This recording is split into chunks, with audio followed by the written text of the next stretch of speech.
करती हूँ आप सब खैरियत से होंगे जहाँ भी होंगे। आज मैं मौजूद हूँ शहर इक़्तिदार के ब्लू एरिया में मौजूद, जहाँ एक फुटपाथ पर एक खातून जो है काम कर रही हैं, जो हम आपको स्टोरी में बताएंगे। लेकिन उन्होंने एक बहुत प्यारा जो है बोर्ड लिख के लगाया हुआ, लिखा है फुटबॉल फॉर सेल। बात करने से कोई डर नहीं है, गलत गुफ्तगू से परहेज़ करें। मैं रोड पे बैठने वाली तो नहीं थी, मगर मजबूरी से बैठी, लिहाजा तंग ना करें। माँ बाप ने फ़र्ज़ अदा किया, किस्मत ने रुला दिया, बच्चों ने मजबूर किया, रोड पे बिठा दिया। हर बंदा अपने घर में बैठता है, हमारा तो कोई घर नहीं। किरायों पर धक्के खाते हैं, हमारा तो कोई डर नहीं।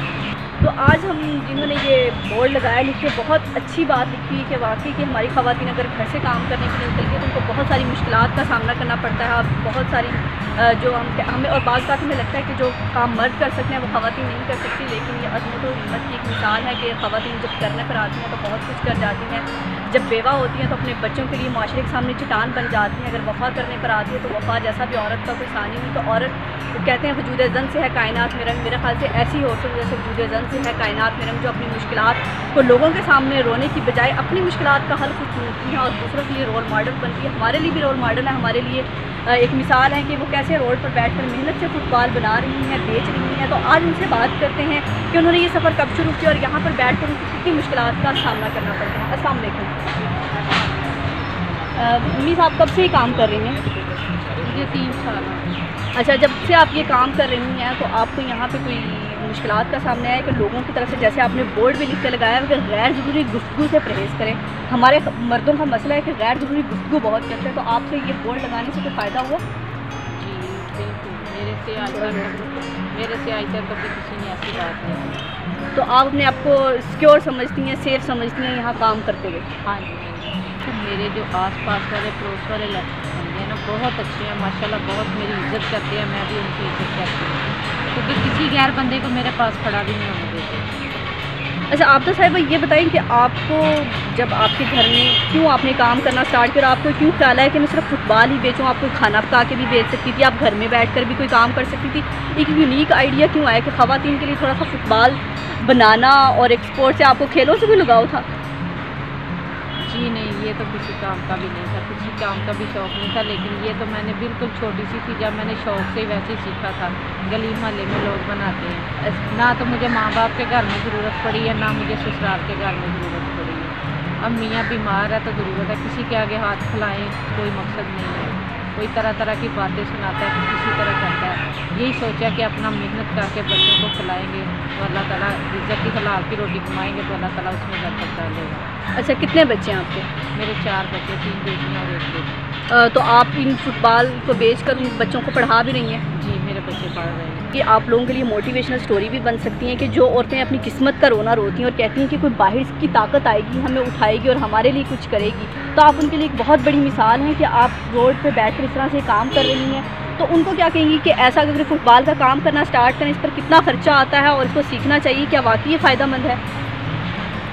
बात यह है कि मेहनत करने से कहते हैं कोई डर नहीं है। जिसने करना है काम, वो घर का भी काम करके अपने बच्चों को खिला सकती है, बाहर का भी करके अपने बच्चों को खिला सकती है। लेकिन मैंने आजकल औरतें देखी हैं, मर्द भी देखे हैं, ये नहीं खाली औरतें देखी हैं, मर्द भी देखे हैं, नौजवान मांगते, भीख मांगते, सब कुछ करते। लेकिन ये है कि अपना इंसान अपने आप में सोचे कि मैं किसी के आगे हाथ फैलाने की बजाय अपना मज़दूरी कर ले, छोटा कोई भी काम कर ले मज़दूरी का, तो अल्लाह ताला उसमें बरकत डालता है। अगर इधर से 100 भी लेके जाऊंगी ना तो अल्लाह ताला उसमें बरकत डालेगा, वो 2000 के बराबर होगा।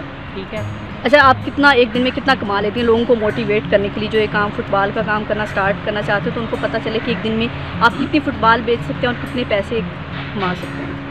बहुत शुक्र अल्हम्दुलिल्लाह। ये नहीं कि हवाई रोज़ी है एक, ये मैं ये नहीं कह सकती। इसमें 5000 भी आ जाता है, 10 भी आ जाता है, 2 भी आता है, नहीं भी आता। ठीक है, लेकिन अल्हम्दुलिल्लाह जो किस्मत में लिखा है वो मिल जाता है। तो एक फुटबॉल आप कितने की बेचती हैं और जब आपने स्टार्ट किया तो कितने पैसों से स्टार्ट किया था ये बिज़नेस? ये तो मैं पैसों की बात तो नहीं कर रही कि कितने का किया, जितने पास होते हैं उतने नहीं, का फिर भी जाके माल ले आती हूँ कि जब स्टार्ट किया था तो 1-2 फुटबॉल से थोड़े बहुत से स्टार्ट किया था, ये लोगों को मोटिवेट करने के लिए जो लोग करना चाहते हैं ये काम। मैंने तकरीबन ये 30-35 हज़ार से काम शुरू किया। इनकी एक छोटी सी इनकम से? हाँ जी। तो अब शुक्र है अल्लाह का, अल्हम्दुलिल्लाह अल्लाह का शुक्र है कि ये कोरोना की वजह से है ज़रा तो जो परेशानी है, लेकिन अल्हम्दुलिल्लाह शुक्र है अल्लाह का कि अल्लाह ताला रोटी दे रहा है। तो ये हमारे सियालकोट में बहुत बनते हैं फुटबॉल, सियालकोट नारोवाल वाली साइड पे ख़वातीन बहुत सारी ये काम करती हैं, तो आप वहाँ से लेती हैं ये माल जो इनका मटीरियल है? हाँ हाँ, मैं वहाँ से सियालकोट से लेके आती हूँ। तो आखिर में सोसाइटी को कोई मैसेज देना चाहें, औरतों को कोई मैसेज देना चाहें कि वो भी बाहर निकल के जो काम करना चाहती हैं वो सोसाइटी से मत घबराएं। सोसाइटी भी उन लोगों को तंग करती है जो खुद काम नहीं करना चाहती, जो असल काम करने वाली औरतें उनको सोसाइटी भी तंग नहीं करती, क्योंकि बाहर जब बंदा निकलता है ना, खुद अपना आपकी हिफाजत करना, सब कुछ करना ये अपने बस में होता है। इंसान घर में बैठ के भी, जो औरतों ने नहीं काम करना वो घर में बैठ के भी और काम कर सकती है।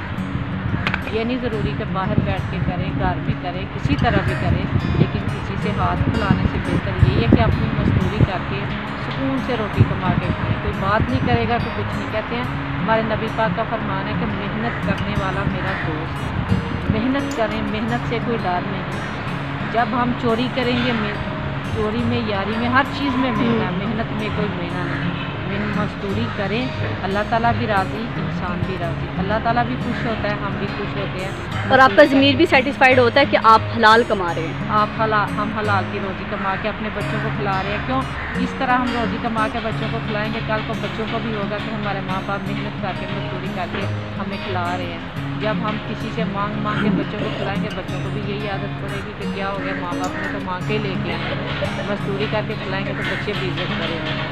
तो नाज़रीन, आज हमने आपको आपदा से स्टोरी से मिलवाया जो वाकई अज़्म और हिम्मत की मिसाल कहा जाए तो बेजा ना होगा, और उन ख़वातीन के लिए रोल मॉडल है जो उनका भी यही कहना था कि औरतें के बाहर निकलने से घबराती हैं कि शायद हम ये काम नहीं कर सकती, ये सोसाइटी हमें करने नहीं देगी। लेकिन जब औरत खुद कुछ करना चाहती है अपने बच्चों के लिए, तो मैंने पहले भी कहा कि औरत बहुत कुछ कर सकती है। तो ये हमारे सामने एक मिसाल है कि वो फुटबॉल बनाती हैं, बेचती हैं, और ख़वातीन का वैसे स्पोर्ट्स में कोई इंटरेस्ट नहीं होता, लेकिन उनका भी यही कहना था कि मुझे भी स्पोर्ट्स से कोई इंटरेस्ट नहीं था, लेकिन किस्मत ने मुझे यहाँ पर ला के बिठा दिया, और उन्होंने किस्मत का रोना रोने की बजाय अपने काम पर फोकस किया और अपने बच्चों के लिए जो हलाल रिज़्क़ कमा रही हैं, और ये बहुत अच्छी बात है। और मर्दों से और सोसाइटी से उनको कोई शिकवा नहीं होता, ये कहना था कि मैं यहाँ पर बहुत सेफ़ हूँ।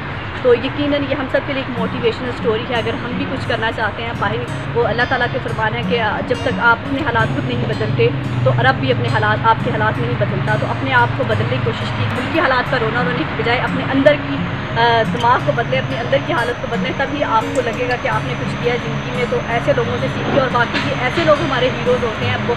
वो लोग हीरोज़ नहीं होते जो कहीं एसी में बैठ के बड़ी बड़ी सीट्स पर बैठ कर काम करें। असल हीरोज़ हमारे ये हैं, और जो हमें ऐसे हीरोज़ की कदर करती हैं वो वाकई तरक्की करती हैं। और हमें ऐसे हीरोज़ के लिए, ऐसे लोगों के लिए कुछ करने की ज़रूरत है कि हमें उनको आसान किस्तों पर कर्जे देने होंगे ताकि वो अपने काम पर चले। जैसे उन्होंने कहा कि मेरा कोई घर नहीं है, वो अपना घर बना सकें। ये लिखने में तो एक लाइन है, लेकिन जब पढ़ते हैं तो इसमें एक दर्द है कि वाकई हमारा कोई घर नहीं है, हम किराए के घर और हमें धक्के खाते हैं। तो यकीनन ये स्टोरी आज आपको अच्छी लगी होगी। हमारे लिए एक बाकी मिसाल है कि रोड पे बैठकर ऐसे किनारे पर मर्दों के बीच में फुटबॉल बनाना और बेचना और अपनी इज्जत से रोज़ी कमाना। तो उम्मीद करती हूँ आपको ये वीडियो अच्छी लगी होगी। अपना और अपने प्यारों का बहुत ख्याल रखिएगा। अल्लाह हाफ़िज़।